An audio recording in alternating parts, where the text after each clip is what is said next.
Now that we've looked at creating assemblies, we have all the components that we'll need.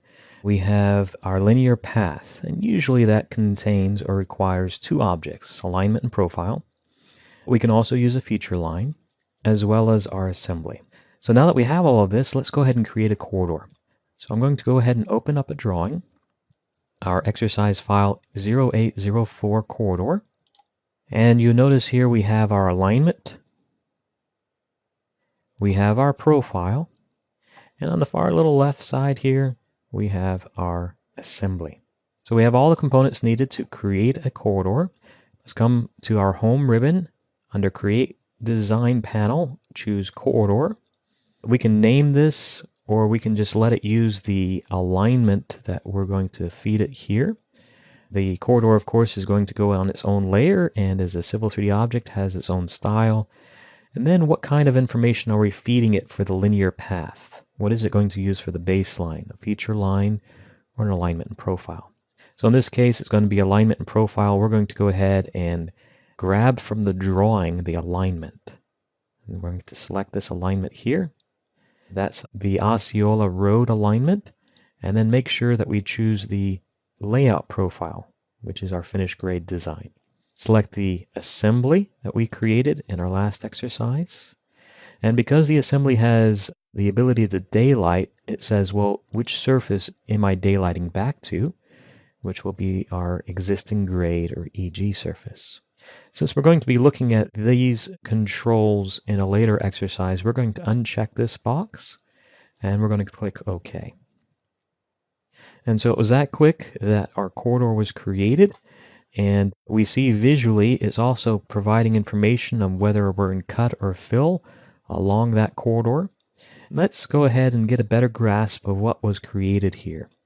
And so we're going to take a look at this in 3D.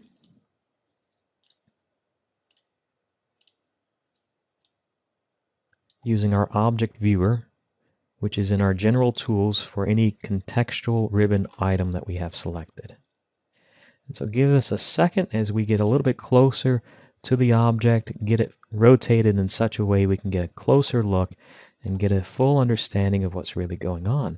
What is a corridor?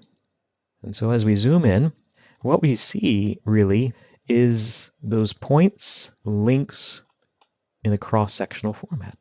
And if we change the look here to 3D wireframe, we can even see it in more detail. So we have the points visually showing up, but even the shapes are there, and they're applied at a certain frequency. The higher the frequency, the more accurate, of course, that we'll have our corridor model. Of course, that also increases the size of our file, so you got to find a good balance there. Now, if we go back to conceptual, you see what we have are the cross-section links connecting the points. So you have the line here, that's your daylight. In this case, we're in fill. And then we cross over, that's our sidewalk buffer. Sidewalk, we get into our curb and gutter and our lane. And you see all the little points sticking up. And it's not just the points there at the top, but there's other points, we just can't see it in this view. In addition to the sectional connection of the points, the software then creates a longitudinal connection between all of the points that have the same code. So now we're seeing the code coming into play. And so the idea, the concept's quite simple, just connect the dots. But the end result and the information that we can use from the corridor model is very powerful. The key is, of course, taking advantage of those codes, getting the sub-assemblies placed correctly so they all connect in a clean way along the linear path or longitudinally, and not just in the sectional.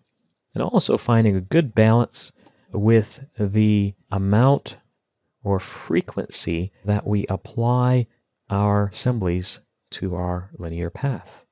The more frequent, the more accurate, and the bigger the file. So we got to find a good balance there as well.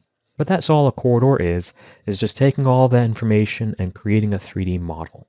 Now let's see what other controls, though, that we have with a corridor in our next exercise.